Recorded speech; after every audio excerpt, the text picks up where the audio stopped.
Kristus manyje yra didžiausias ženklas, koks gali būti šitam laike duotas. Būtent kito ženklo nėra.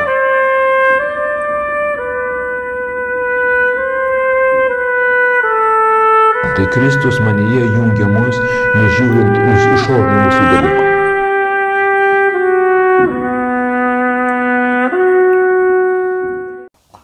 Dabar, žinai, skaitau Morkos Evangeliją ir tokią nukryžiavimo sceną.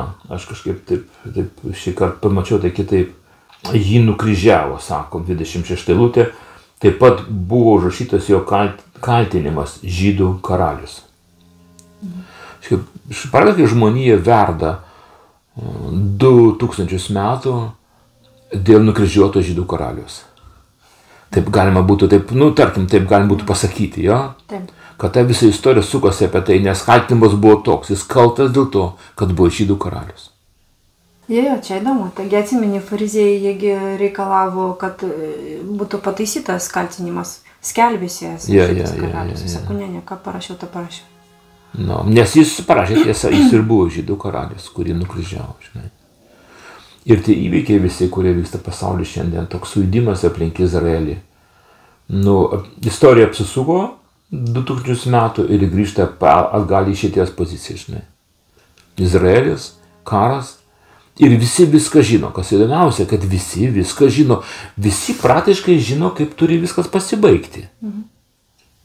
Arabai žino, tegu jie laukia Mahdi, bet čia tik tai toksai vardo reikalas, supranti.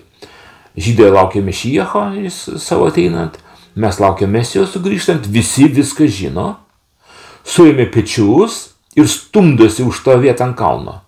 Už tą patį centrinę vietą, ant kurio buvo pakabintas žmogus prieš 2000 metų su kaltinimu už, kad jis buvo žydų karalius. Yra tokia įdomi versija, kad šitas puolimas dabartinis Hamazo jo įvyko dėl to, kad jie sužinojo, kad žydai iš tikrųjų ruošiasi paaukoti raudoną karvę, o tai reiškia, jie iš tikrųjų nori atstatyti šventyklą, o tai reiškia, Aleksai nestovės ten, kur nestojo.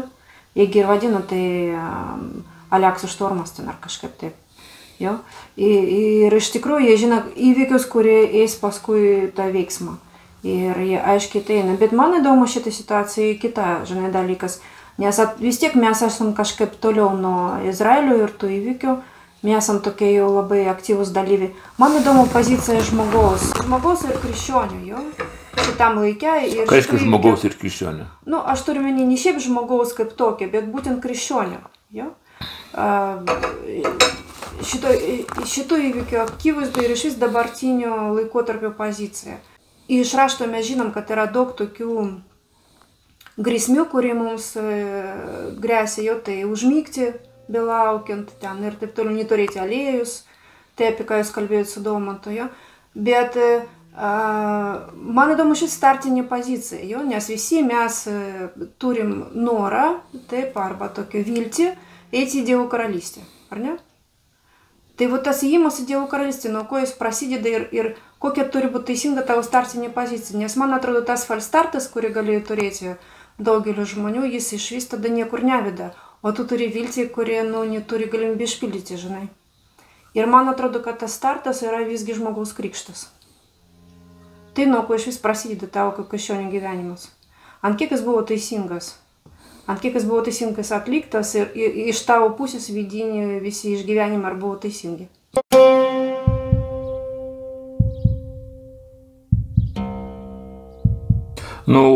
Tu pasakei, aš kaip tik dabar laikau pirštą kitoje vietoje. Ja?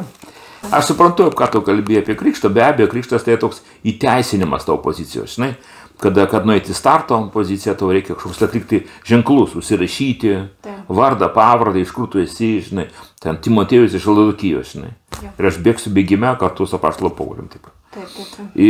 Bet Paulius, kuris kalba apie Timotiejų, jis kitą dalyką truputį sako. Ir aš galvoju, tai man irgi tai dar įdomiau negu tai, kad tu kalbi, nors tai, kad tu kalbi, yra tokie matomi ženklai. Kelio ženklai. Jis pakrikštytas vandeniu, jis pakrikštytas šventąja dvasia. Tai tau ne tik tai teisė bėgti, bet įgaliavimas bėgti. Tu gauni gali bėgti, nes pats tu bėgti, netgi su vandens krikštu, toli nenubėgs. Tau reikia jėga iš aukštybių gauti. Ir tai simbolizuotas krikštas. Bet Paulius Timotiejui rašydamas antrąjį laišką, jis kalba, dėkoju Dievui, kuriam tarnauju, kaip ir mano protėviai, su tyra sąžine. Be palievos tave prisimindamas savo maldose dieną ir naktį. Jis kalba Timotiejui. Žinai, čia labai įdomu, kai sako, mano protėviai tyra sąžinė, suprantate, tokius dalykus minė, jo? Jis iš labai įdomi tokia atsiminė, kada jam reikėjo save apibūdinti, jis apibūdina save pabaigoje savo gyvenimą labai aiškiai, aš esu fariziejus, iš fariziejų šeimos. Ir tu sakai, ką nori, bet tai žmogus save taip pasibūdina. Maža to jis pasakė, visą savo gyvenimą, viską, ką aš darau su gryna sąžinė prieš Dievą, nieko savo. Bet tu supranti dabar čia įdomus dalykas, kada jis kalba apie fariziejus, jis neturi to istorinio konteksto dar. Tokio galbūt. Tokio, supranti, jis, kaip sakytų, aš esu Ekaterina, reiškia, iš Dumbadzės giminės. Ką ten tu labai gerai žinai, kas buvo Dumbadzės giminės, supranti? Istorinis kontekstas. Yra kažkoks kontekstas. Bet tu tuo didžiuojas, tu to nesigėdi, ar ne? Taip. Kažkas kalbės, kad, bet Dumbadzės buvo ir tokie, ten kolaboravo su Rusijos, ar ten dar su kažko. Bet tu sakai, ne, aš nesigėdėjau, man ten toks ir toks, rašė giesmes, buvo giliai tikinti žmonės, kiti. Ir jis tai sako, dabar, kai tu kalbėjai apie, ką dar pasakė, apie mano protėvius tyrą sąžinę, ir aš, reiškia, su tyra sąžinė. Ir tai kalba apie labai įdomu, kad jis neakcentuoja savo klaidų, kurios buvo jo gyvenime, dėl nežinojimo padarytas. Jis akcentuoja savo galę, savo jėgą. Farizaiškumas davė jam tikėjimo viskuo. Nes jeigu būtų sadukėjų grupuotė buvęs, jis būtų tai atmetęs. Bet būtent fariziejai, kurie tiko ir angelais, prisikėlimų, visko tikėjo. Jam tai darė duris taip pat visko tikėti. Tai buvo jo galia. Mes žinom tą kontekstą, tarkim, žiūrim kitaip į tą farizaiškumą. Jie nukryžiavo, jie įkaltino, nes va čia prieš tai, ką kalbėjau, ką jie darė. Jie šaukė Šetau, kuris sugriauna šventyklą, kalbėjo jie. Ir per 3 dienas atstatai. Išgelbėk save, nuženk nuo kryžiaus. Panašiai tyčia ir aukštieji kunigai rašto žinovas, kalbėdami tarp savęs, kitus gelbė, o savęs išgelbėti negali. Tegul karalius, Izraelio karalius, tegul Kristus karalius dabar nužengia nuo kryžiaus. Sako, tegul Kristus Izraelio karalius dabar nužengia nuo kryžiaus. Jie šaukėsi jo, čia aukščiausio lygio provokacija jam, šitaip jie kalba jam. Tokių vaizdų, kad ta demoniškumas, jis formalizuojasi, jis materializuojasi, jis tampa absoliučiai akivaizdus, Kristaus akivaizdui. Jie nebėra tik aukštieji kunigai, jie pilnai apsėsti žmonės, per kuriuos demonai kalba tiesiogia prasme, kreipiasi į Kristų, o dabar tu Izraelio karalių, Kristau, jo, vadina į Kristumi, Izraelio karalių savo Kristau, nuženk nuo kryžiaus.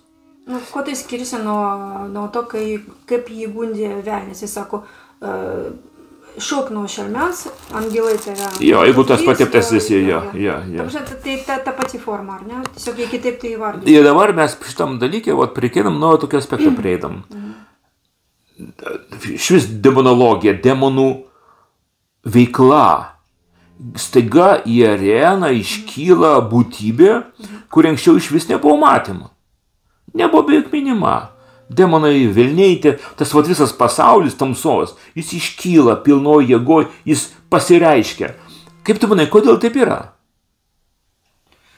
Kokia figūra, kas įvykis išryškino, iškėlė juos, jie negalėjo tylėti? Aš manau, be abejo, tas įvykis, kad Jėzus nužengė į pragarą ir dabar visi tie raktai priklauso jam, mirties raktai. Tai palauk, tai buvo jau po to. Bet dabar, matai, jie dabar jau rėkia. Kai tik jie jį pamatė, jie rėkt pradėjo. Kai tik jis išėjo į dykumą, jie susirinko aplink jį visi iš karto. Ir aš to pasakysiu, kad demonus išryškina galų gale tik tai Dievo patepimas. Tu supranti, kol nėra patepimo nuo šventojo, demonai sėdi, jie ignoruoja žmonės, jie jiem jų namai, Jie atsiveria jų sielos kojų spyrių, jie net nerakina durų juos, jie eina tai kaip nori. O tai labai įdomu, kad tu kalbi, žinai, nes paskutiniu laiku irgi teko žiūrėti pokalbį su tokiais gana garsiais egzorcistais, jo įvairių ten ir baptistai, katalikai ten ir visokiausi, jo ir evangelikai, bet visi jie kalba vieną, kad kada pas jie ateina žmonės, arba atveda žmonės, arba jie kažkokiam susirinkime, demonai pradeda reikštis. Taip. Ta prasme, tas patipimas, kurį yra ant Dievo žmogaus, provokuoja jų reikštis per tos žmonės, kurie apsisti, kurie net gal nepagalvoja. Tada dabar padaryk išvadą, aiškia, iki Kristaus jie niekur nesireiškia. Svai, tautos buvo valdomos jų, tu supranti, jie darė, ką norėjo su žmonėmis. Bet supranti, reiškia, ir dabar tas pats, o kas pasikeitė? Klausyk, aš iš tikrųjų manau, kad, supranti, iki Kristaus mirties, tai sakysim, jo, ir prisikėlimo, jie turėjo savo, kaip sakyti, tokias teisėtos valdos, taip sakysim, jo. Jie turėjo tos raktus, tas mirusių pasaulio buvo jų, ir jie ten tvarkasi ir gyvųjų pasaulių tvarkasi taip, kad kuo labiau papelnyti savo karalystę. Ir jie labai sėkmingai tvarkasi. Jo. Bet dabar, po Kristus mirties ir prisikėlimo, jie savo valdų neturi, supranti, belieka tik žmonės. Neturi jie valdų, neturi raktų, viskas tai ne jų valdos. Tai čia mes einam į antrą dalį mūsų pokalbio su teritorinės priklausomybė, jo, teritorija. Kur kieno teritorija? Kur demonų teritorija, kur Dievo teritorija. Labai įdomu tai, kad patepimas jis arba krikštas ir patepimas arba krikštai, vadinkim taip. Apaštalas Paulius sako, mokslas apie krikštus. Reiškia, krikštai ir patepimas dvasios, kuris nužengė žmogus, jie pažymi teritorijas. Praktiškai to krikštais mes pažymimi esame krikštais, kad esame Dievo teritorija, Dievo nuosavybė. Kažkuria prasme mes ne daiktai, mes žmonės, bet mes Dievo nuosavybė žmonės. Kaip žinau, karalystė ir karalius pavaldiniai, žinai? Tai kada ateina demonai kažką kalbėti mums, mes galim žinoti, kad mes esam karaliaus nuosavybė. Gali pasakyti jam, tu šito nieko čia negali daryti, čia ne tavo teritorija, aš su Dievo teritorija, aš su Dievo atpirktas arba nupirktas vergas, supranti? Ir aš pažymiu tą teritoriją ir sakau, tu išeiti lauk. Aš dar žinai, naują dalyką, aš demonologijai savo santykius atradau vėl, kad šita kova arba santykis su demonais, jis neturi būti koks paniekinamas. Jis neturi būti toksai, kaip sukia šiukšlė, jo. Ir čia valdžia ne charakterio, ne emocijų reikalas, jo, ne rėkimo reikalas, o valdžios. Įsakymai duodami aiškiai, tyliai, ramiai ir su valdžia. Ir jie kaip mielutėliai, jie šudina į pragarą kaip nieko. O sakyk, ta istorija su Skėvo sūnumis, jo? Atrodo, jie padarė, viskas kaip dera, žinai, žmonės. Pirmiausia, jie nebuvo kažkokie žmonės iš gatvės, jie buvo aukščiausių kunigų sūnus, archierėjų, taip kaip sako graikiškai. Jie panaudojo visus vardus kaip dera, Jėzus ir net Paulius dėl visako, žinai, patvirtina. Bet rezultatas, jo, Kristų žinau, Paulių pažįstu, jūs kas tokie. Tai visgi tu tą vardą jo ir tu gali apie save galvoti, ką nori, bet ar tu turi tą, kad iš tave aš pažįstu, kad tu turi valdžią man įsakyti. Kaip algoritmas tai neveikia, supranti? Tu gali žinoti visus vardus, tvarką. Ta prasme, Biblijos studijos tave neįgalina veikti Jėzaus vardu. Ir ką aš mačiau labai daug įdomų dalyką, kad žmonės labai studijuoja šventą raštą. Jie įlinda ten iki ausų sulenda.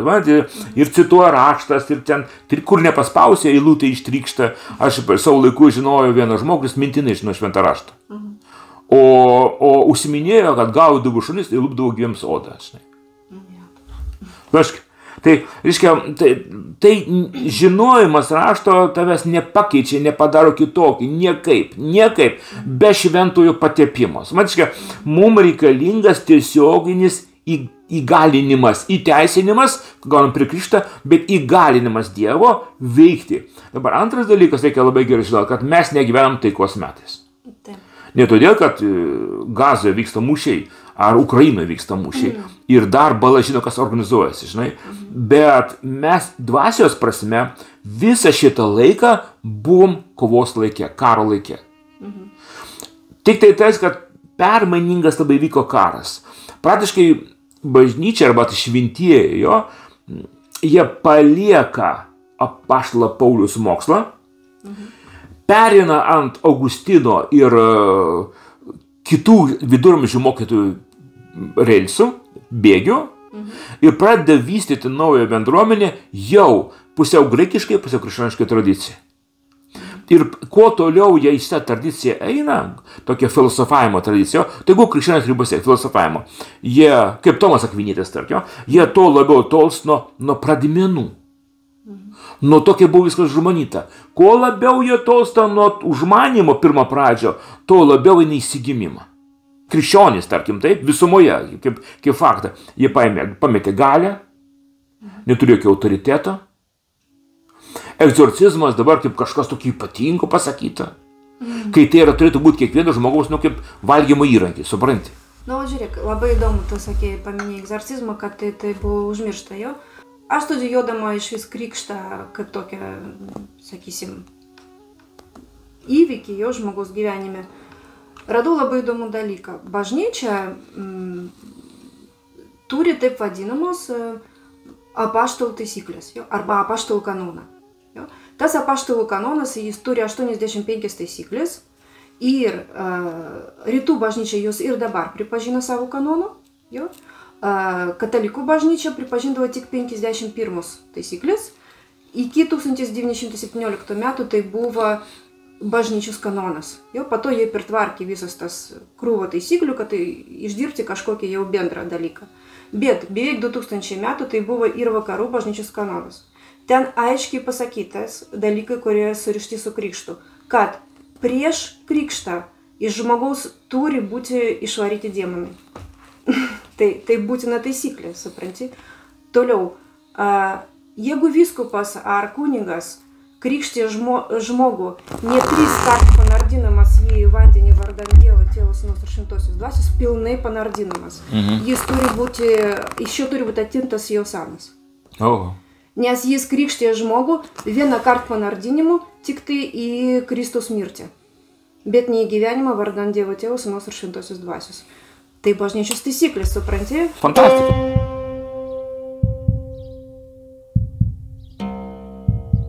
Pavadinkim, kad tikėjimas kristalizuojamas į kažką, į schemą, taip? Taip. Ir tai atrandama, kad tam tikrai tikėjimo dėsniai, kad tai turi būti kristalizuoti, įteisinti, įteisina jo, bet supranti, kaip yra, vėlgi, algoritmai neveikia. Tu turi turėti vidinį vedimą arba mokytojas tavyje, turi tave mokinti ir vesti. Tai jeigu tai pasakyti, mes staiga pamatom, kad mes stojam kovoje dviejų personų, tarkim jo, amžino visagalio Dievo ir jo buvusi angelo akistatoje, kur abi pusės personalizuojasi žmoguje, siunčia savo dvasias menkesnės arba savo dvasią į žmogų, taip vienas, tai kitas. Pirmiausia, tai daro velnias, kaip jis apsėda Adomą, kuris taip ir neatsigauna, nei jis, nei jo vaikai neatsigauna to, už savo mažesnį brolį ir panašiai. Ir dabar ką Dievas daro tą patį? Jis tada paima žmogų, kuris sukūrė iš dulkė, kad pažeminti šėtoną, paima tą patį žmogų, jį atperka Kristuje ir siunčia jį savo dvasią kaip mokytoją. Štai susidarė du žmonės, du šiuolaikiniai žmonės. Koks tai žmogus ir kitas žmogus. Jame yra dvasia ir jame yra dvasia. Ir štai iš toje akistoje prasideda kova tarp dviejų žmonių. Dabar kas tą kovą laimi? Kas žino save labiau, savo mokytoją labiau, kas turi daugiau galios. Nes imitacinė galimybė yra pas šėtono mokinius taip pat labai didelė. Jie gali daryti, jie turi pasiryžimą tarnauti savo mokytojui begalinį. Aš neseniai klausiau, ką Metalikos muzikantai kalba apie muziką ir kaip jie groja. Tai fantastiško pasišventimo žmonės yra. Tarsi, šėtono tarnai yra iš tikrųjų tarnai, ja? Ne tokį hipiai ten, kokį ten, žinai, ten boy scoutai, bet to, ką? Gotai, bet pasišventę žmonės, jie nedemonstruoja to. Jie eina gatvėje tvarkingi, gražus, pasitempę, ten nėra pentagramų, ne kabo matoma, kaip pas Dzeržinskį ant galvos kabė pentagramą, iš kepurėje įdėta. Jie nematomi, jie elegantiški, jie madingi, jie valdosi, jie kiek gali valdosi. Tai suvalyti yra sunku, valdosi. Ir jie eina, o kaip Dievo tarnai, kuriuose Dievo dvasia yra, tą patį, jie elegantiški, jie tvarkingi, jie gražus, jie eina, jie mato, bet jie visą laiką tiesiog į konfrontaciją būtų. Jie vienas kito pakelti negali. Ta prasme, jeigu tu įeini į teritoriją šėtono, kurie jo tarnas, jūs fiksuojate viską momentaliai. Ir tik tai yra tame, kad, tu matai kaip kažką tokio, kuris, tokį, kaip negerėti, tu jauti, kaip negerėti, bet silpna. O tu jo akise esi blogesnis už blogį. Jeigu pasivaizduok, šėtonas jam ir gėris, tai kokio dydžio blogis tu esi jo akise. Jis nekenčia tavęs visam savo membranom. Jis šaukia, jis negali kentėti. Ir jeigu tu eisi arti jo, jis būtinai pasireikš. Nes neįmanoma išbūti Dievo patepimo akivaizdžiai jokiai tamsai.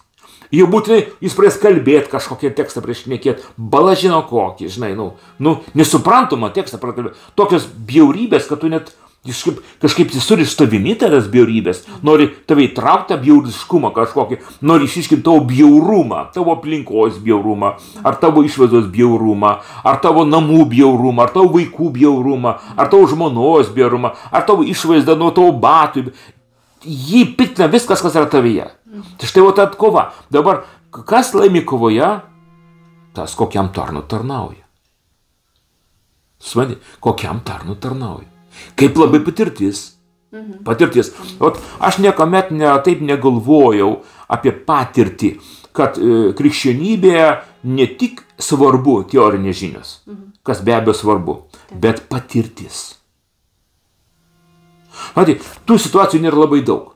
Partijos kartojasi, vienam kitam variantą kartojasi.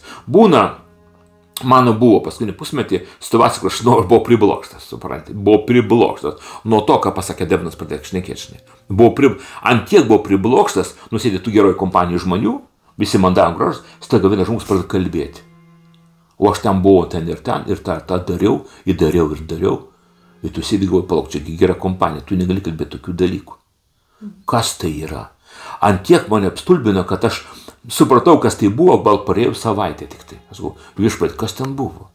Kas čia, ką ta žmogus čia kalbėjo tokio? Ką tai reiškia? Nesu girdėjęs, kad taip kalbėtų žmogus tokius dalykus. O pasekmė buvo tragiška. Tas visas sutikimas neįvyko, pokalbis neįvyko, ten vis buvo sunaikinta, sugriauta, į dulkes sugriauta. Vien todėl, kad aš nesupratau, kas ten vyksta, neįvardinau teisingai ir neišstojau prieš tai ir nesudraudžiau šėtono. Ir neišvarėsi jo iš to žmogaus. Tai situacija būtų šlovingai pasibaigus, bet aš nepamačiau, nesupratau, nesuvaldžiau situacijos, jis sugriuvo viską toje vietoje. Neliko akmens ant akmens.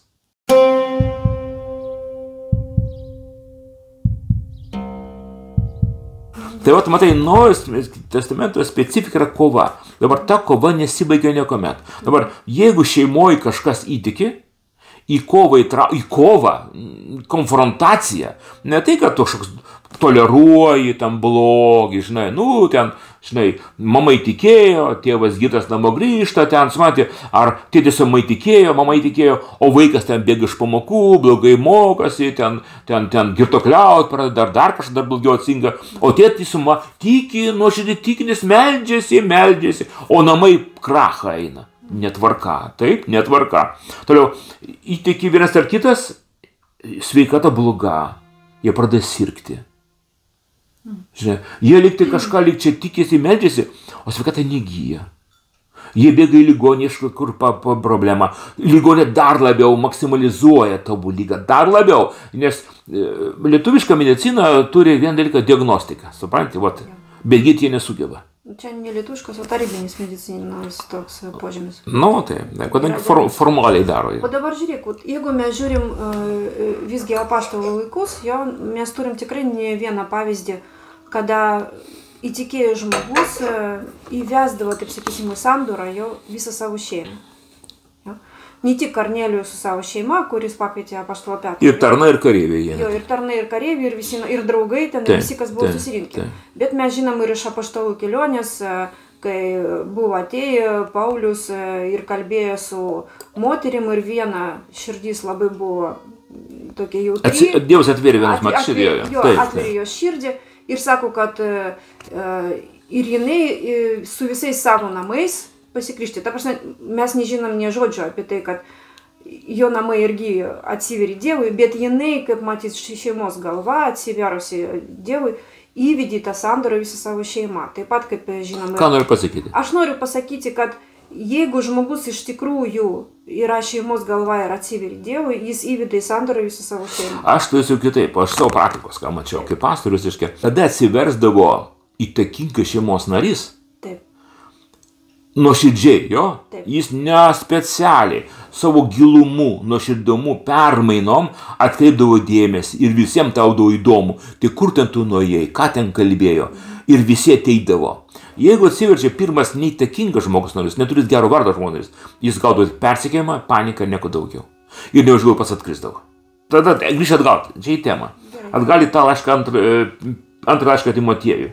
Ką sako apaštalas Paulius, sako, aš vis prisimenu tavo nevaidmainišką tikėjimą. Jūs matėte, čia toks praeina tarp kitko, o jis kalba labai svarbu dalyką, neveidmainišką tikėjimą, nes daugelis žmonių, jų tikėjimas veidmainiškai, suprantate, dėl kažko jis tai daro, kodėl jis veidmainiauja, dabar aš tikintis, o dabar netikintis, dabar vėl tikintis, dabar vėl netikintis, dabar tai šitos veidus keičia pagal situaciją.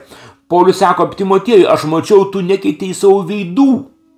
Tu nevaidmainiškai įtikėjai. Toliau sako, kad nevaidmainiškai tikėjimą, kuris pirmą gyveno tavo senelė.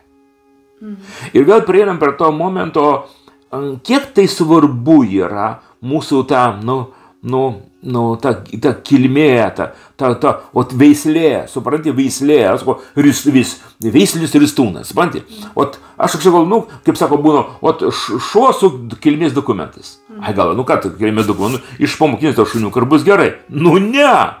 Tu supranti, jeigu tu imsi kažkokį bet kokį šunį iš bet kur, atvedėsi namus, tu nesidžiaugsi jo, dokumentų neturi, bet kilmės nėra dokumentų, čia yra kilmė.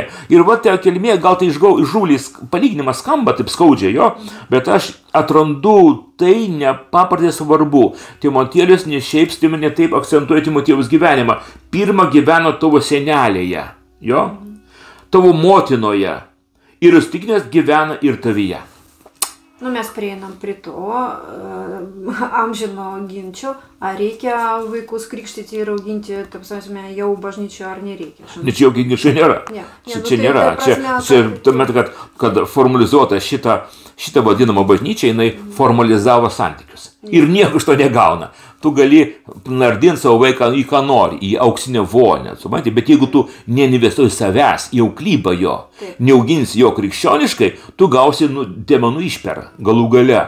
Ir aš kai matau dabartinius tėvus, ir kadangi man tenka matyti mažiuko klasėje, didžiuko klasėje vaikus, aš matau, kad šiuolaikiniai tėvai, jie išvis nesupranta, ką jie daro. Jie nesupranta, Dieve, man baisu, jie nežino, ką daro, jie neauklėja savo vaikų, niekaip neauklėja.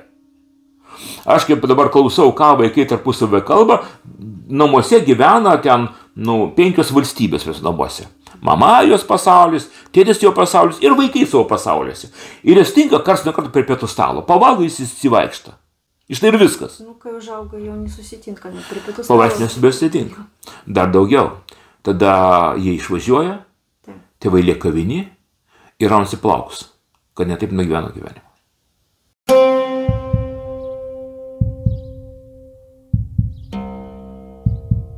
Tradiciškose bažnyčiose, taip sakysim, jo yra tokia funkcija kaip krikštatėviai krikštamotė. Jau, ta prasme, tie liudininkai, kurie yra prie tavo krikšto.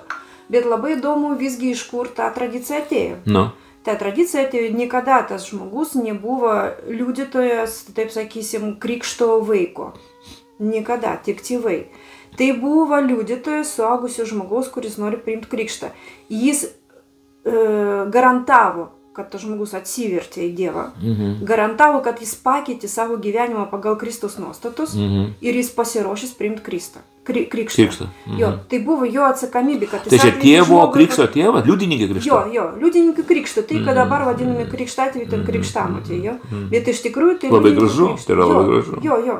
Ir ant kiek įdomu visgi buvo bažnyčios istorijai, žmonės rimtai žiūrėjo į krikštą. Yra tokia labai įdomios istorijos iš viduramžio, jo, kada riteriai buvo krikštėjami, o krikštėjami buvo kaip dera pagal kanoną 3 kart panardinami visą į vandenį, jie laikydavo dešinę ranką viršuje. Nes tai ranka, kuri laiko kalaviją, ginklus ir jinai negali būti įeiti į sandorą su Kristumi, nes jinai neša mirtis. Eiktas. Kaip žmonės rimtai žiūrėjo į krikštą. Eiktas. Taip, aš visas einu į sandorą. Apart mano dešinės rankos. Apart mano dešinės rankos, kuri neša mirtį. Dieve. Tai aš nežinau, kas taip sąmoningai krikštą eina dabar. Niekas, Katė. Aš pats asmeniškai nedaug žmonių pakrikštėjau. Visų, ką prisimenu. Bet mano akise buvo pakrikštyti 100 žmonių. Mano akise. Tai darė mano diakonai ir panašiai. Bet suprantate, visa tai dabar tai buvo profanacija. Aš suprantate, man su visu siaubu turiu pripažinti, kad tai buvo profanacija.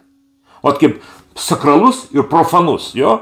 Tai sakralus yra, kad tu kalbėjai, jo, su giliu išgyvenimu, su patirtim, su liudininkais, tu eini pasiryti gyvenimo kontraktą, vandeniu. Ir tas vanduo tampa liudininkas prieš Dievą, o žmonės tampa prieš žmonės liudininkas. Taip mes tau tai galim padaryti. Jo? Tai, o dabar, ką mes, profanacija. Suprantate, žmonės eidavo į tą vandenį krikštis, jie turėjo šaukimą vandens, bet nieks nemokino jų tinkamai, kas čia vyksta su jais. Suprantate, nes kodėl tai galvoju, tai buvo daroma, daugiau žmonių, ateikite visi, kokie esate priimtini visi tokie, kokie esate. Čiagi labai tokia mylima populistinė teologija, demoniška teologija, jo. Ateik koks esi, nesi priimtinas Dievui. Neprimtinas tu Dievui koks esi, absoliučiai neprimtinas, kategoriškai neprimtinas Dievui. Žiūrėk, mes atėjom tada prie esmės, jo. Nes nuo ko prasidėdavo krikštas Jono Krikštytojo, o po to Jėzus ir mokinys, nes jie visi ateidavo su viena žinia. Atgailaukite, prisiartina dangaus karalystė. Ir pasikrikštykite. Jo, atgailaukite, tai buvo pirmas krikštas į tai, kad būtų nuplautas tavo nuodėmis. Taip.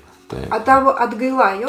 Būt labai įdomu mums dabar, ten po jūsų laidos, man atrodo, sudomu, tu uždavi klausimą, ar iš tikrųjų ant tiek siauri dangaus vartai, jo, kad taip mažai žmonių eina. Aš galiu pasakyti, studijuodamas krikštą, kad net ne tiek jie siauri, kiek žemi labai. Ir dangaus varto aukštį pamatot labai lengva. Reikia atsiklaupti ant kelių atgailoje. Ir tai tavo aukštas, kuriame tu įeini į dangaus karalystę. Jo? Krikštas, kaip tavo įėjimas, tikras krikštas, kaip tavo įėjimas į dangaus karalystę. Bet jeigu tu ateini visų ūgių, kaip tu sakei, jo, neatgailaudamas, nenuplaudamas savo nuodėmės už tą gyvenimą, iš tikrųjų, žinai, tai tu įeini į falstartą, tu galbūt galvą ir daužysi, bet tai vartų nepralysi. Taip.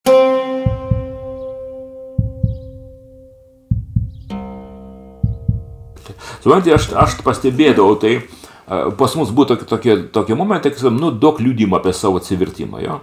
Stoja žmogus, pradeda kalbėti. Jis didžiuosi to, koks nusidėlis buvo didelis, ką jis darė. Ir aš galvoju, kas čia yra, kažkas ne taip, bet nesuprantu.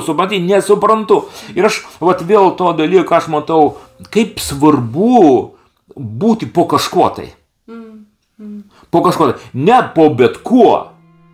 Ne tais, kurie nori dominuoti ar valdyti tave, kaip Diotrefas, supranti? Bet jis užsimanęs viršpatauti visiems Diotrefas. Ne, po dvasinė valdžia, su patirtim, būti kanonės. Matė, kad kanonas tave saugotų, kad būtų kažkas vyresnys.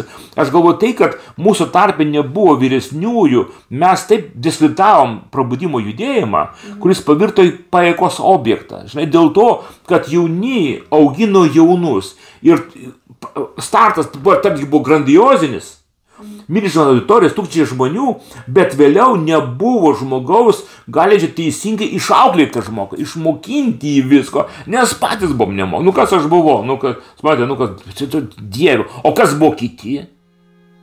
Aplink buvo, dauguma tokių žmonės su tokia labai gilia negatyvia patirtim. Tokių, kaip sako, tavo senelė ir tavo mama beveik nebuvo. Netgi jeigu jie buvo, nieks juos nekreipė reikimo dėmesio, o jie buvo visgi. Tokie žmonės. Aš atsimenu, tai man sakydavau, mano mama tikinti, senelė buvo tikinti, aš tikinčių namų esu. Nu tai gerai, savo kas tiki, dabar čia tavo gyvenimas. Judėk toliau, žinai, kas kad tavo tai senelė, žinai. Bet Pauliui tai buvo ne tas pats, kad senelė. Tai buvo jam ženklas. Ir kai jis šitą graiką vedė krikštyti, jis dar nuvedė pjaustytis, žinai. Čia jau kita istorija. Čia kita istorija, kad čia gal ne prie ko, bet tai buvo tokia istorija. Iškia, kaip jie plačiai suprato viską. Kaip giliai vertino viską, kaip rimtai viską žiūrėjo, jie nežiūrėjo, kad kuo daugiau prigimdyti šitų krikščionių pseudo Graikijoje, jo? Jie žiūrėjo, kad pasit šulus, stulpus, ant ko vėliau buvo gali būti galima statyba.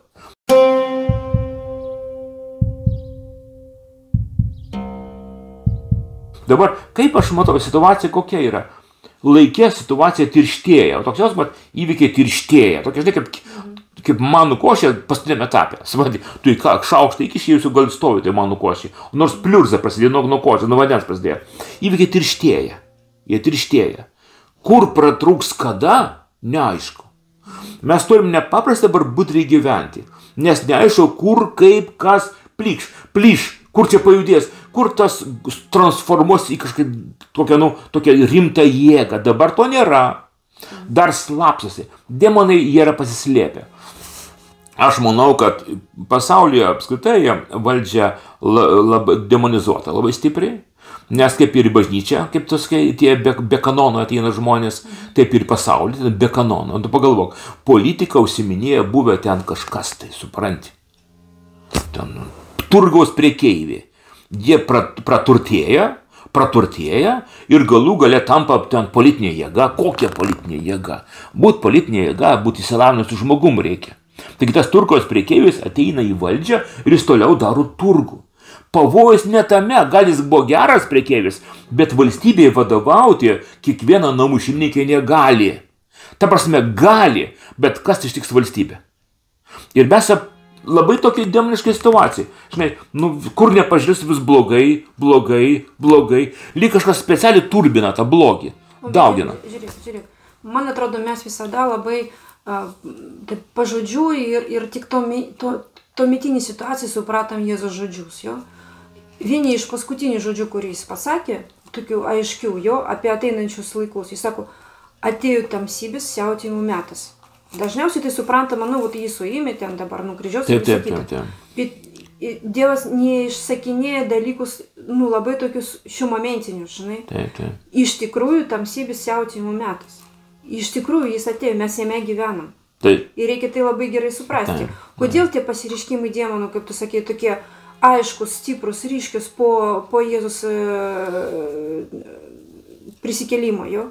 Atėjimo ir prisikėlimo. Todėl ir tokie aiškus. Nes jų metas. Jų metas. Dabar čia kur yra vėl, jeigu imti valstybę arba krikščionių bendruomenė ir valstybės bankį, pilietį, tarkim, ir krikščionį, tarkim. Jų atskirti negalima, jie turėtų kažkaip kolaboruotą būdu. Bet sunku pasakyti, tas kolaboravimas kaip vyksta, nes nei ten nėra tikruolių, grinuolių. Toksai, kaip sumainimas kortų vyksta. Valstybės sistema, kurią turi valdyti patyrę žmonės, tėvai jų neliko. Tu pagalvok, kaip Lietuvos valstybė kūrėsi. Jinai turėjo tėvus. Lietuvos valstybės tėvas buvo Basanavičius. Tuo metu dar geram stovesnis vyras. Basanavičius, jo? Bet valdžią perima Smetonos draugai. Ir tu pastebėk, atsiskirimas įvyksta. Tėvą jie palieka Vilniuje, kuris yra kankinamas, iššaudama ten buvo, gąsdinamasis, jis gyveno pirmam aukšte, langai jau buvo, ten Lenkai tyčiasi iš jo. Jis vargo, nors turi didžiulį autoritetą Vilniuje, jo bijojo visi.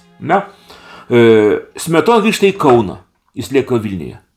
Ir Smetona rinka aplink save, Vileišis, turtingi, jauni verslininkai. Perima valstybės savo rankas. Kas atsitinka? Tie kariškiai, tie generolai, tie senieji generolai, kurie laimėjo pergalę su bermontininkais, su bolševikais, su lenkais, jie kažkur lieka nuošaly, formalizuojasi jų veikla, Smetona įveda diktatūrą. Aš žinau, kaip senelis mano pergyveno. Jis buvo tuo metu aukšto rango karininkas, iš karto atleido į atsargą. Kaip jis pergyveno, kaip jis visą gyvenimą dėjavo, Katrina, kad kaipgi taip galėt, kaip jie taip su manim pasielgė. Reiškia, ir kas tai vyksta? Šita jauna valstybė Lietuvos formalizuojasi į tokį kažkokį tai skystalą, supranti, kuris jau nieko nebemato. Paskutinis Lietuvos saugumo akcija tai buvo keturių proletarų, ten toks buvo sušaudymas, karo lauko teismas sušaudė. Neatsimti pavadinimą turėjo ten, juos areštavo, juos sušaudė kaip diversantus. Ir buvo viskas. Smetona ateina ir daugiau jie nieko tokio nebepadaro, kas būtų saugot valstybę. Kariuomenė ant arklių jodinėja, ten ginkluotė sena, tik paradai vyksta, nu labai gerai, paradai vyksta, dar paradai vyksta. 36 metai, paradai ant arklių, 38 husarai su kardais ant arklių, labai gerai, ir štai 309 metai, ir jis nieko nebesuvaldo. Dabar analogai tarp to ir dabartinio laiko yra milžiniški, bet aš matau kažkokią tai gyvybę aš matau pasikeitimus. Pavyzdžiui, aš matau didžiulį pasikeitimą, kad išmetė lauką Anušauską ir tie Kasčiūnas. Matau didžiulį pasikeitimą. Tas jaunas karštas vyras, jis kažką ten mato, jis neformalistas. Jis ten radikalam kažkada atstovavęs yra, jis atgailavęs, susitvarkęs ir dabar lygiai tuo radikalumu savo bando tarnauti Lietuvai. Ar jis suves visus galus kaip dera, ar suspės, nežinau, Dievas te laimina jį. Dievas te laimina Kasčiūną, Dievas te duoda jam išmintis tvarkyti. Nes supranti, nenorime, sėdim vienam laive. Ir formalizavimas, kanoninis įlaikymas, tėvų nebuvimas. Taigi, kada tėvas liko Vilniuje Basanavičius, o vaikai perėjo į Kauną, vaikai liko be galvos, be autoriteto, be priežiūros. Nei Vaižgaitų, nei Maironiui net užteko jėgų, nes turėjo parapijas, turėjo pinigus, turėjo savo biznį, turėjo savo namus Kaune. Kam jam to reikia, supranti? Ir aš matau, kad viskam vadovauja meilė. Jeigu žmogus iš tikrųjų myli tėvynę, iš tikrųjų myli tėvynę, jis dėl jos ir tarnaus, ir gyvens savo kategorijoje, supranti, savo segmentį, vadinkim taip. Ar kariškis, ar jis gydytojas, ar jis vaistininkas, aš gyvenime mačiau gydytojų, kurie nuo Dievo gydytojai. Jiems nesvarbu, jie gydo ligonį, kaip nuo Dievo tarnas daro ligonį. Ar tai kariškis, ar politikas. Ir tai, kad šiandien mūsų to neturi vyresniųjų, neturi tėvų, nieks nebeturi autoritetų. Kažkada atėjo koks tai, Marcinkevičius, tarkim, poetas, jis pradeda kalbėti. Jo paskutinės kalbos, gyvo Marcinkevičiaus, buvo tragiškos. Jis matė, kas vyksta Lietuvoje. Jis įspėjo dėl įvykių. Kas iš to gavosi? Buvo surinkta tokia provokacija ir galų gale jis miršta po smūgio laiptinėje galva. Oficiali versija, jis nukrito nuo laiptų. Šiandien neliko Lietuvoje autoritetų. Vienaip ir kitaip jie buvo diskredituoti, pažeminti ir sunaikinti. Pažeminti žmogų diskutuoti nėra sunku, nes kiekvienas žmogus jis susidaro iš dulkių. Dulkini mes. Žemiški mes, kūniški mes darom daug klaidų, supranti. Aš skaičiau dabar Vaižganto testamentą, supranti. Jis sako, broli, melskis už mane, aš nusidėjėlis. Jis šaukė, melskis už mane. Jo testamente. Aš galvoju, pala, kaip yra. Supranti, jis nugyveno ilgą dramatišką gyvenimą, labai dramatiškose aplinkybėse. Ir šaukė, melskis už mane, aš esu nusidėjėlis. Tas suvokimas labai akivaizdus, mirties akivaizdoje, kad visko mano gyvenime buvo. Tu sakai, Paulius, aš visko ten laimingas, jo? Paulius kalba apie save, kaip tu sakei? Jis sako, kad aš švarė sąžinę tarnavau. Švarė sąžinę, bet žinant jo istoriją, taip, tarp mūsų tokių nėra, jie tvari kalba, supranti, jie taip pažodžiui kalbant, bet kiekvienas, kuris nemyli savo brolį, žudo brolį, tu supranti, jeigu tai paimti. Tai mes esam tie žudikai vieni kitų. Nes mes nepakankamai mylim. Aš nežinau, iš vis meilė kaip dovana, kiek jinai veikia. Aš matau save, mane jinai veikia vos. Aš tave myliu savo vaikus. Supranti? O myliu tave Ir savo vaikus aš myliu. Myliu tavo mamą, pavyzdžiui, savo uošvienę. Man labai jinai myliu, man labai patinka. Štai ir viskas. Nu, myliu savo tėvus, bet jie mirė. Myliu Dievą visą širdimi. Myliu jo žodį visą širdimi. Taip? Bet tai ir viskas. Katarinute, neturiu aš daugiau meilės. Čia labai tokie, tu sakai, raktinius žodžius. Garsiausia pasakymas jo, Jėzus palyginimas, kurį jis davė, atsiminė apie paklydusių sūnaus sugrįžimą. Jo? Kaip jo betraktuotų. Jo? Bet taigi istorija bažnyčios iš tikrųjų. Jo? Tėvas Dievas ir yra dar 3 veikėjai. 3 iš tikrųjų. 2 sūnus ir samdini darbuotojai, kurie nestakoja Dievo namuose Adonas, su kuris save palygina sūnus. Bet tai 3 matricos mūsų iš vis veikimo. Vienas ateina, pasako, duok man mano palikimą, duok man to visų gerybių, jo, ta šventosios dvasios dovanos, visą kitą, jis viską ima, galbūt net anksčiau laiką, negu tiek, kad gali panešti, išeina į pasaulį, jisai savas. Ir jis ištaško viskas. Jo? Ir galų gale galvoja, nu gerai, galų gale jis nutarė grįžti pas tėvo namus, bet kaip samdomas darbuotojas, jo? Ne iš meilės, ne todėl, kad myli, o todėl, kad jam reikia kažką. Kaip ir tie atėjo, ne iš meilės tarnauja, žinai, o už kažką, jo? Už tos duonos, kurį turi pakankamai ir sočiai. Ir jis ateina toks, jo? Ir žiūrėk, kada jis ateina ir tėvas mato jo iš toli, jis žino, kad jis ateina labai iš toli, jo? Tas nespartina savo žingsnius į tėvo namus, bet tėvas bėga. Jis laukia ir bėga, idealiai meilė, supratė. Bet visuose kitose meilės netaip daug mes matėm, ar ne? Ne, iš vis ten nepykant ir.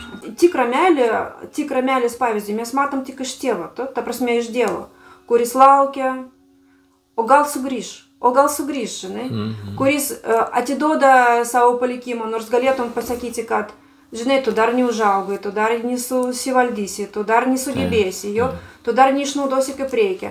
Bet tu nori, okei, imk, jo.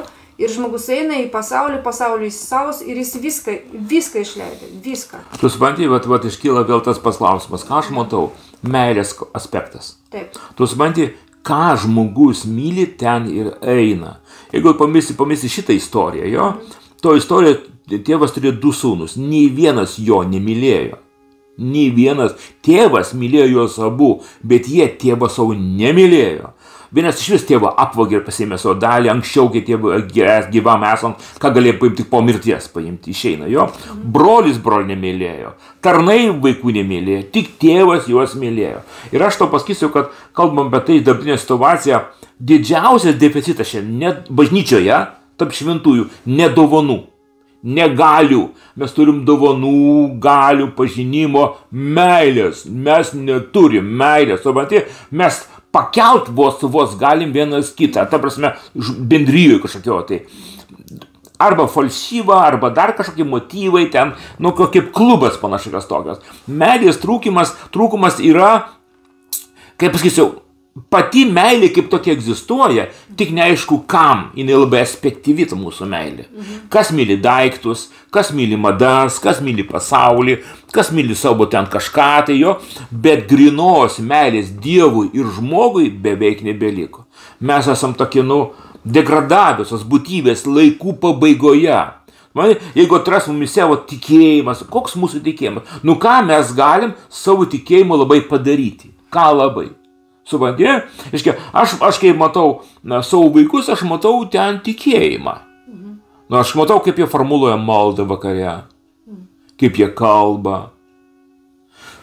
Aš matau ten išdidumo variantus, nenoriu nusižeminti, bet matau ir tikėjimą. Vaikai tai turi, kol aplinkybės nepažemins, neįskaudins jų, tada sugaus ir tai.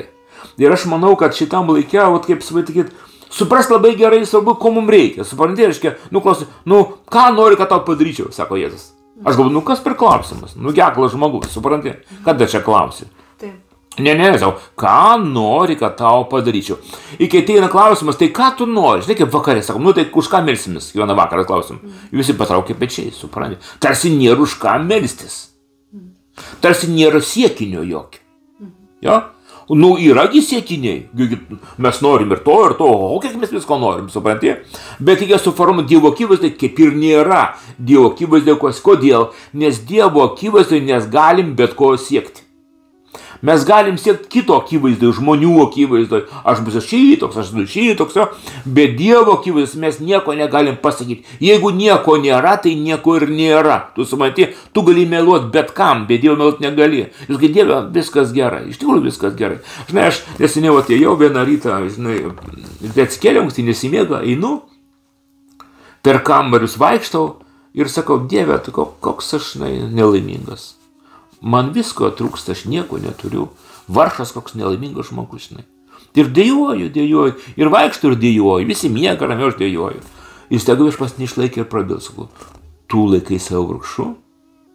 Ar tu tikas, kad va taip gyvena vargšai? Aš pažiūrėjau.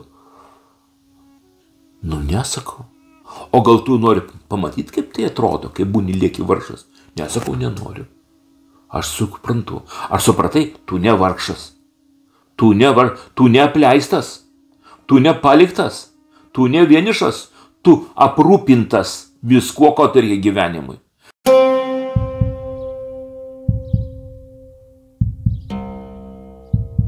Nu, aš labai gailiuosi to, kad aš parašiau vieną tą Facebook'e puslapį, kad man reikėjo pagalbos. Labai dėl to gailiuosi. Nes po to, kas atėjo po to, žinutės kokios, tai buvo piktos žinutės, kaip tu gali šitaip kažko parašyti, čia kaulinti. Ir atėjo iš tų, kur aš, kaip sakys, pati nesitikėjau to. Ir pagalba atėjo iš tų, aš nesitikėjau. Ir panieka atėjo. Aš sakau, gyvenime, viešpatie, aš daugiau gyvenime nieko neprašysiu, nieko. Eina iš vilkvisi, supratė, nieko man iš jų nereikia. Tu esi mano šaltinis, tu man duodi gyvenimą, apščiai gyvenimą teiki. Iš žmonių man nieko nereikia. Nieko, daugiau nieko, aš atsisakau ko nors prašyti. Jeigu tu Dieve duosi, tai gerai. Neduosi, tai man to ir nereikia. Taškas. Supranti, ta siekimybė, ta mūsų tokia tikrumo, nevaidmainiškumo. Matai? O nevaidmainiškumo. Mane visuomet labai skaudindavo žmonės, kurie daro Dievo darbą bet kaip. Matai? Bet kaip, šnekat pašnekėt kažkas. Man tai youtuberis toks, man tai šneka. Kam to reikia? Ar jam to reikia? Ar žmonėm to reikia? Nesuprasi. Dabar, pavyzdžiui, visi mėgėjai pašnekėt. Sapnais, man. Ką jis sapnavo, vienas pragare buvo, iki gelmių nuėjo į pragarą. Kitas danguje ten kalbėjosi su ten visais šnekėjusi. Man, šventajam rašte mes to nerandam. Paulius, kur iš tikrųjų buvo danguje, tylėjo. Sako, tai paslaptis. Ir aš negaliu niekam to apie to pasakoti. Dabar plepa visus dalykus. Ką jie plepa? Ką jie daro? Kiti sako, čia nieko nėra. Tai net niekas ateis, niekas čia bus, žinai, čia teorija. Praktikoje čia neaišku, kas čia vyks. Iš vis nieks neaišku praktikoje. Kodėl taip kalba žmogus? Nes iš vis neturi tikėjimo. Vienas turi fantazijų, didžiulį perteklių, kitas neturi jokio tikėjimo. Bet kaip iš tikrųjų viskas bus? Ir ateina laikai įdomus, ir gyventi įdomu, paskaitimai ateina įdomu, ir mes svarbiausia nežinot, kas bus pragare ar danguje, bet kovoti už kiekvieną mielą valandą žemėje. Neužleis savo gyvenimo piktajam. Mes kovoje esam. Visada labai dažnai cituojama, dangaus karalystė, jėga įmama. Taip. O kur dangaus karalystė? O dangaus karalystė lietuviškai išversta tarp jūsų, o iš tikrųjų originaliai sako viduje tavęs. Jo? Viduje jūsų. Tai kaip tu turi imti, kokią jėgą pulti tą dangaus karalystę viduje savęs? Jo? Nugi tu viduje savęs turi tą kovą vesti, kad būti tinkamas įeiti dangaus karalystę. Teisingai? Taip. Tai ta jėga, taigi tai nesušakim ten kažkur, žinai, kaip tai įsivaizduojama ten viduramžiai, žinai. Ant vartų polį. Ne, tu turi viduje save sugriauti tai, kas tau trukdo būti tinkamu dangaus karalystėje eiti. Tai ta kova, tai ta vidinė nematoma, bet visiškai iš tikrųjų tikra kova, jo? Ir tos meilės tu prikrapštyti, pirmiausia meilės Dievui turi viduje savęs, o po to galbūt jos užteks dar ir broliam aplinkui. Mes įdomu, biškai buvom pradėję kalbėti apie evangelišką kultūrą. Suprantiškai, pats faktas kaip kultūra, tai yra tam tikra suma vertybių. Vertybių suma. Žiūrėjau, apie kokią kultūrą kalbą, juk yra, kaip pasaulyje yra ten valgymo kultūra, vairavimo kultūra, Aiškiai, nu kokia santykių kultūra, darbo kultūra, ten, nežinau, visur yra tam tikras būdas. Taip ir krikščionybėje, bažnyčia arba Kristuje, manyje, yra va ta kultūra. Mano kultūra Kristuje. Ir jinai visa, kas aš esu, turi atsiversti ar nusilenkti, kaip sakai, nusižeminti prieš Kristų. Suderinta manyje turi būti viskas, bet tai nesiderina. Čia tu derini tik kada myli. Taip? Jeigu tu myli Kristų, tai tu derini savo gyvenimą. Tu nori jam įtikti. Tu nori jam įtikti, tu nori būti panašesnis. Nori būti panašus. Tu marini savyje visą tai, kaip sako apaštalas Paulius, aš darau ne tai, ką aš noriu, bet, žinai, tai kas nenoriu, tą darau. Jo? Bet ta prasme, tai atspindi tą vidinį Tai sunkus labai procesas, tu supranti, reiškia, aš vis laik atrandu savyje kažką tokio amorfiško, tokio nesakralaus, profaniško. Ir tas profaniškumas turi būti pažemintas, o sakralumas išaukštintas. Tu žiūri savybę savyje, kas yra. Ir vėlgi aš grįžtu atgal į tą, kad meilės trūkumas. Tu supranti, nežinau, kas atsitiko su žmonėmis. Aš žinau savo močiutę, pavyzdžiui, kokia jinai buvo, kokia buvo tolerantiška, kokia mylinti buvo. Griežta labai močiutė buvo, bet labai mylinti. Bet išėjo močiutė, atėjo mano mamų ir tėtų laikotarpis. Ten nebuvo jokios meilės. Net tolerancijos nebuvo. Ten buvo tik panieka. Ir atėjo mano ir mano giminaičių laikas. Ten išvis nieko nebeliko. Akmens nebeliko. Nenora net artėti prie tų žmonės nenori. Kasgi atsitiko su mes? Mes tolstame nuo kanono tolstam. Kanonų nebeliko. Einam į naujus kanonus, kur viską galima. Išaukštintas asmuo, jo įnorė, jo tikslai, kaip jis nori, kaip jis nenori, kas jam patinka, būkim pozityvus, būkim negatyvus, būkim tokie, besišypson, būkim tokie teletabiai. Suprantate, o teletabių kultūra, o čia tai yra, darykim savo nuotraukas, aš pakeliau ranką nuleidau ranką, šitaip, taip teletabiai. Kaip gyvent, aš nežinau, aš savo pasakiau, galų gale, aš susikoncentruoju į tai, už ką aš atsakingas. Jeigu neatsakingas, aš ir neatsakingas. Aš atsakingas, kad savo šeimą, atvesti šeimą išgelbėjimo link. Auginti vaikus, bendrauti, kalbėti, saugoti namus, pragyventi, išgyventi, šitam laikė išgyventi. Štai ir viskas. Skambina kokie žmonės, ar galim tą. Aš tapau labai atsargus, supranti, tiem visiems kvietimam ir dalyvavimam, kišimas į kitų žmonių reikalus. Nežinau, kaip tai daryti reikia, nežinau. Aš nenoriu niekur važiuoti ir su nieko kalbėti nenoriu. Nežinau, kaip yra. Nors žinau, kad turiu daug ką pasakyti, bet nežinau, nėra liudininkų tų žmonių. Kaip tu sakei? Jo atsivertimo liūdį. Aš nematau tų atsivertimo liūdį. Aš klausau, kad tie žmonės kalba ir aš nenoriu būti bendradalininkas tų žmonių. Kaip reikia elgtis, eiti nerti, pasirtuoti rankovės, supranti ir ten kažką daryti to erdvėje. Nežinau, ar taip reikia. Nesu tikras. Čia klausimas. Supranti? Mes kalbame apie tą kultūrą, atsivertimo kultūrą, kokia jinai turi būti iš tikrųjų. Kaip turi žmogus atsiverti, kokiom ašarom turi atsiverti. Aš atsimenu savo atsivertimą, aš šitaip ką tai reikiau, kad 5. aukšte, 1. aukšte girdėjus. Šitaip šaukiau. Tai buvo mano atsivertimo kultūra. Po to aš to negirdėjau tokių dalykų, net nežinau, ar yra buvę pas ką tokį dalyką.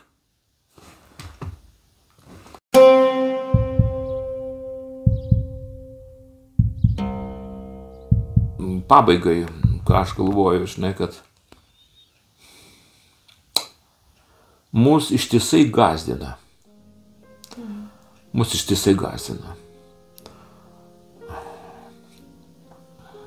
Karais, suirutėm, žemės drebėjimais. Mes esam tikram apokaliptiniam laike. Mus gąsdina visi. Tiek išorėje, tiek viduje. Atėjo tamsybių siautėjimo metas. Ir aš manau, kad aš pats savo tokį dalyką savo pasakiau. Kažkada man vienas Dievo žmogus tai sakė. Ir aš savo tai dabar kartoju. Iš tikrųjų tai buvo. Sako, Donatai, žinok, tavo jėga sėdėti ramiai. Ja? Ten rusiškai, sila tvoja sėdėti spokojно. Žinai, ir sėdėti ramiai. Ir aš žiūriu į tai, kažkoks nerimas eina ir aš klausiu viešpatį, ar tai nerimas, ne viešpatį, tai ne, jokis, viskas bus gerai, viskas bus gerai. Tai prasme, aš žinau, vidinis mano žmogus sako, Donatėli, viskas bus gerai, nieko nesiduok išgąsdinimas, viskas bus gerai, tu mylinčio tėvo rankose, nebejok. Dabar šitą meilę, kurią myli mane tėvas, kiek gali ištiesk savo rankas, kiek gali pasiekti, kiek tu gali pasiekti, kad tai būtų tikra, nebūtų vaidmainiška, supranti, pasiekti, tiek ir paliesk, negali, nesiek. Nesieksi, vis tiek nepadėsi žmonėm, dar labiau komplikuosi jų gyvenimą. Vat kiek nuoširdžiai myli, tiek ir siek. Iš tikrųjų, aš galvoju, kad meilė yra kažkoks toks, kaip gradacija, supranti, kaip ir saulė. Jeigu prie saulės ten sudegs viskas, supranti, bet čia yra gana saugu kol kas prie jo sėdėti. Taip ir meilė mūsų, mes atspindim meilės, mes pasiekėm meilę.